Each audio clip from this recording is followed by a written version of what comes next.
ಆತ್ಮೀಯ ವಿದ್ಯಾರ್ಥಿಗಳೇ, ಇವತ್ತಿನ ದಿವಸ ನಾವು ಸಾಮಾನ್ಯ ವಿಜ್ಞಾನ ಎಂಬ ವಿಷಯದ ಬಗ್ಗೆ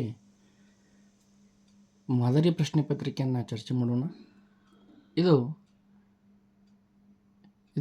ಇದೇ ತಿಂಗಳು 23ನೇ ತಾರೀಕು ನಡೆಯುವಂತಹ ಆದರ್ಶ ವಿದ್ಯಾಲಯಗಳ ಪ್ರವೇಶ ಪರೀಕ್ಷೆಗೆ ಉಪಯುಕ್ತಕರವಾದಂತಹ ಮಾಹಿತಿಯಾಗಿರುತ್ತದೆ.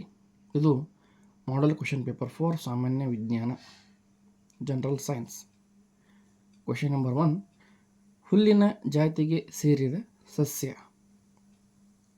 ಎ ನೀಲಗಿರಿ, ಬಿ ಬಿದಿರು, ಸಿ ಗುಲಾಬಿ, ಡಿ ಹುಣಸೆ ಮರ.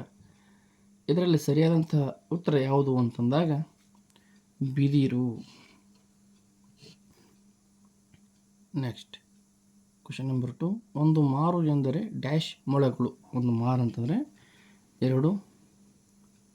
ಎರಡು ಮಾರು, ಮೂರು ಮಾರು, ನಾಲ್ಕು ಮಾರು, ಎರಡು ಮೊಳ, ಮೂರು ಮೊಳ, ನಾಲ್ಕು ಮೊಳ, 5 ಮೊಳ. ಒಂದು ಮಾರು ಅಂದರೆ 4 ಮೊಳೆಗಳು. ನೆಕ್ಸ್ಟ್ ಕ್ವೆಶ್ಚನ್ ನಂಬರ್ 3, ಅತ್ಯಂತ ಚಿಕ್ಕ ಹೂವು ಯಾವುದು? ಇಡೀ ಪ್ರಪಂಚದಲ್ಲಿ ಅತ್ಯಂತ ಚಿಕ್ಕ ಹೂವು ಯಾವುದು ಅಂತಂದಾಗ ಆಪ್ಷನ್ ಗಮನಿಸಿ: ಕೊಕೊಟಿಮರ್, ಮಲ್ಲಿಗೆ, ದಾಸವಾಳ, ವೂಲ್ಫಿಯಾ. ಇದರಲ್ಲಿ ಸರಿಯಾದಂಥ ಉತ್ತರ ಆಪ್ಷನ್ ನಂಬರ್ ಡಿ, ವೂಲ್ಫಿಯಾ. ಇದು ಅತ್ಯಂತ ಚಿಕ್ಕ ಹೂವಾಗಿದೆ. ಹಾಗಾದರೆ ಅತ್ಯಂತ ದೊಡ್ಡ ಹೂವು ಯಾವುದು ಅಂತ ಕೇಳಿದರೆ ಅದು ರಫ್ಲೇಸಿಯಾ. ನೆಕ್ಸ್ಟ್ ಕೊಕೊಟಿಮರ್, ಇದು ಅತ್ಯಂತ ದೊಡ್ಡ ಬೀಜ, 18 kg ವೇಟ್ ಇರ್ತದೆ. ಕೊಕೊಟಿಮರ್ 18 kg ವೇಟ್ ಇರುವಂತಹ ಅತ್ಯಂತ ದೊಡ್ಡ ಬೀಜವಾಗಿದೆ. ನೆಕ್ಸ್ಟ್ ಗುಲಾಬಿ ಹೂವಿನಿಂದ ತಯಾರಿಸುವ ಸಿಹಿ ಯಾವುದು ಅಂದಾಗ ಆಪ್ಷನ್ ಎ ಗುಲ್ಕನ್, ಜೇನುತುಪ್ಪ, ಮಕರಂದ, ಮೈಸೂರು ಪಾಕ. ಇದರಲ್ಲಿ ಸರಿಯಾದಂತಹ ಉತ್ತರ ಗುಲ್ಕನ್. ನೆಕ್ಸ್ಟ್ ಅಯೋಡಿನ್ ಕೊರತೆಯಿಂದ ಬರುವಂತಹ ರೋಗ ಇವು ನೋಡಿ: ಆಪ್ಷನ್ ಎ ಇರುಳುಗುರುಡು, ಆಪ್ಷನ್ ಬಿ ಬೆರಿ, ಆಪ್ಷನ್ ಸಿ ಸ್ಕರ್ವಿ, ಡಿ ಗಳಗಂಡ. ಅಯೋಡಿನ್ ಅಂದರೆ ಉಪ್ಪಿನ ಕೊರತೆಯಿಂದ ಬರುವಂಥ ರೋಗ ಗಳಗಂಡ. ಇದು ವಿಟಮಿನ್ ಎ ಕೊರತೆಯಿಂದ ಇರುಳುಗುರುಡು ಬರ್ತದೆ.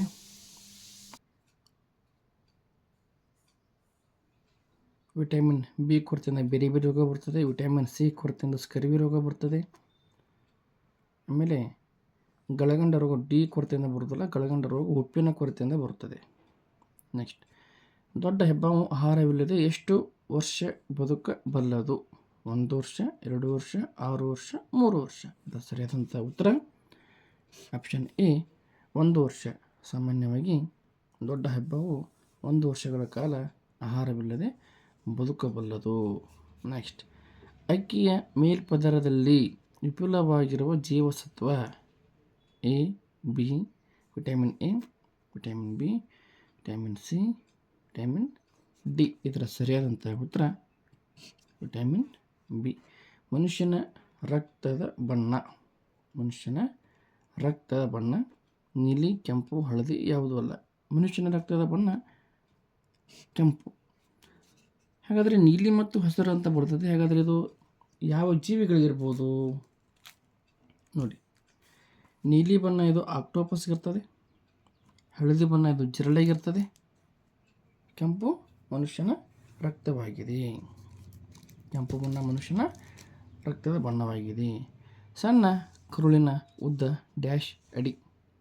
ಸಣ್ಣ ಕರುಳಿನ ಉದ್ದ ಡ್ಯಾಶ್ ಅಡಿ ಅಂತಂದಾಗ 20, 21, 22, 23. ಇದರ ಸರಿಯಾದಂಥ ಉತ್ತರ ಸಣ್ಣ ಕರುಳಿನ ಉದ್ದ ಆಪ್ಷನ್ ಬಿ 21 ಅಡಿಗಳು. ಶ್ವಾಸಕೋಶದಲ್ಲಿ ಎಷ್ಟು ಲೀಟರ್ ಗಾಳಿ ತುಂಬಬಹುದು? ಶ್ವಾಸಕೋಶದೊಳಗೆ ಎಷ್ಟು ಲೀಟರ್ನ ತುಂಬಬಹುದು ಗಾಳಿಯನ್ನು? Option number A 2 litre, 3 litre, 4 litre, 5.5 litre. ಸರಿಯಾದಂಥ ಉತ್ತರ ಇಲ್ಲಿ 3 ಲೀಟರ್ ಗಾಳಿಯನ್ನು ನಾವು ಶ್ವಾಸಕೋಶದಲ್ಲಿ ತುಂಬಬಹುದು. ಹಾಗಾದರೆ 5.5 ಲೀಟರ್ ಅನ್ನುವಂಥದ್ದು ಏನು ಅಂದರೆ ಮನುಷ್ಯನ ಶರೀರದಲ್ಲಿರುವಂಥ ರಕ್ತದ ಪ್ರಮಾಣ. ಒಬ್ಬ ವ್ಯಕ್ತಿಯ ಶರೀರದಲ್ಲಿರುವಂತಹ ವಯಸ್ಕ ವ್ಯಕ್ತಿಯ ಶರೀರದಲ್ಲಿರುವಂಥ ರಕ್ತದ ಪ್ರಮಾಣ ಎಷ್ಟು ಅಂದರೆ 5.5 ಲೀಟರ್ಗಳು. Next question number 11. ನೀರಿನ ಮುಖ್ಯ ಮೂಲ ಯಾವುದು? ನೀರಿನ ಮುಖ್ಯ ಮೂಲ ಯಾವುದನ್ನು ಕೇಳಿದರೆ ಬಾವಿ, ಮಳೆ, ನದಿ, ಸಮುದ್ರ. ಇದರ ಸರಿಯಾದಂಥ ಉತ್ತರ ಮಳೆ. ಮಳೆಯೇ ಈ ಎಲ್ಲ ನೀರಿನ ಆಕಾರಗಳಿಗೆ ಮೂಲ. ಇವು ನೀರಿನ ಆಕಾರಗಳು, ಬಾವಿ, ನದಿ, ಸಮುದ್ರ, ಹಳ್ಳ ಎಲ್ಲವೂ ಕೂಡ ನೀರಿನ ಆಕಾರಗಳು. ಇವುಗಳಿಗೆಲ್ಲವಕ್ಕೂ ಮೂಲ ಯಾವುದು ಅಂದರೆ ಮಳೆ. ಕರ್ನಾಟಕವು ಡ್ಯಾಶ್ ವನ್ಯಧಾಮಗಳನ್ನು ಹೊಂದಿದೆ. ಕರ್ನಾಟಕ ಎಷ್ಟು ವನ್ಯಧಾಮಗಳನ್ನು ಹೊಂದಿದೆ ಅಂತಂದಾಗ ಕರ್ನಾಟಕವು ಇಲ್ಲಿ ಗಮನಿಸಿ ಆಪ್ಷನ್ 12, 13, 15, 16. 16 ಅನ್ನುವಂಥದ್ದು ಸರಿಯಾದಂಥ ಉತ್ತರ. 16 ವನ್ಯಧಾಮಗಳನ್ನು ಹೊಂದಿದೆ. Next question number 13. ಸೂರ್ಯನಿಂದ ಪಡೆಯುವ ಶಕ್ತಿ ವಿದ್ಯುತ್ ಶಕ್ತಿ, ಉಷ್ಣಶಕ್ತಿ, ಸೌರಶಕ್ತಿ, ಪವನಶಕ್ತಿ. ಇದರಲ್ಲಿ ಸರಿಯಾದಂಥ ಉತ್ತರ ಸೌರಶಕ್ತಿ. ಸೌರಶಕ್ತಿ ಸೂರ್ಯನಿಂದ ಪಡಿತೀವಿ. ವಿದ್ಯುತ್ ಶಕ್ತಿಯನ್ನು ನೀರಿನಿಂದ ಪಡಿತೀವಿ, ಸ್ಥಾವರಗಳಿಂದ ಪಡಿತೀವಿ, ಸ್ಥಾವರಗಳ ಉಷ್ಣಶಕ್ತಿ ಪಡಿತೀವಿ, ಪವನಶಕ್ತಿ ಗಾಳಿಯಿಂದ ಪಡಿತೀವಿ, ಸೌರಶಕ್ತಿ ಸೂರ್ಯನಿಂದ ಪಡಿತೀವಿ. ಪಕ್ಷಿ ಪ್ರೇಮಿ ಎಂಬುದು ಯಾರ ಬಿರುದು? ಪಕ್ಷಿ ಪ್ರೇಮಿ ಎಂಬುದು ಯಾರ ಬಿರುದು? ಗಮನಿಸಿ option number A Kaleem Ali. Next option number B Salim Ali. Next C Saddam Ali. Option number D Ali. ಇಲ್ಲಿ ಸರಿಯಾದಂತಹ ಉತ್ತರ ಯಾವುದು ಅಂದಾಗ option number B Salim Ali. ಪಕ್ಷಿ ಪ್ರೇಮಿ ಸಲೀಂ ಅಲಿ.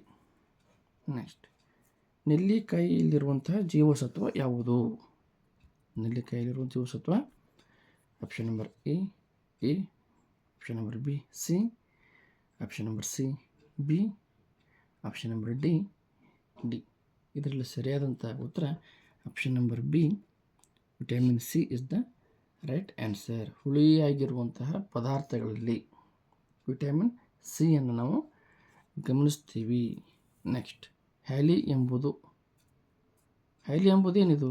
ಉಪಗ್ರಹ, ಗ್ರಹ, ನಕ್ಷತ್ರ, ಧೂಮಕೇತು. ಇದರಲ್ಲಿ ಸರಿಯಾದಂಥ ಉತ್ತರ ಆಪ್ಷನ್ ನಂಬರ್ ಎ ಧೂಮಕೇತು. ಇದು 76 ವರ್ಷಗಳಿಗೊಮ್ಮೆ ಕಂಡುಬರುತ್ತದೆ. ಈ ಪ್ರಶ್ನೆ ನಾವು ಹಿಂದಿನ ತರಗತಿಯಲ್ಲಿ ಚರ್ಚೆ ಕೂಡ ಮಾಡಿದ್ದೀವಿ. ಈ ರೀತಿಯಾಗಿ ಆದರ್ಶ ವಿದ್ಯಾಲಯ ಪರೀಕ್ಷೆಗೆ ಮಾದರಿ ಸಾಮಾನ್ಯ ವಿಜ್ಞಾನ ವಿಷಯದ ಪ್ರಶ್ನೆಗಳಾಗಿವೆ. ಯಾರೆಲ್ಲ ಈ ಚಾನೆಲನ್ನು ಹೊಸದಾಗಿ ನೋಡ್ತಾ ಇದ್ದೀರಿ ಅವರು ಲೈಕ್ ಮಾಡಿ, ಶೇರ್ ಮಾಡಿ ಮತ್ತು ಸಬ್ಸ್ಕ್ರೈಬ್ ಆಗಿ ಅಂತ ಹೇಳ್ತಾ ಇವತ್ತಿನ ಈ ತರಗತಿಯನ್ನು ಮುಗಿಸ್ತಾ ಇದ್ದೀವಿ. ಧನ್ಯವಾದಗಳು.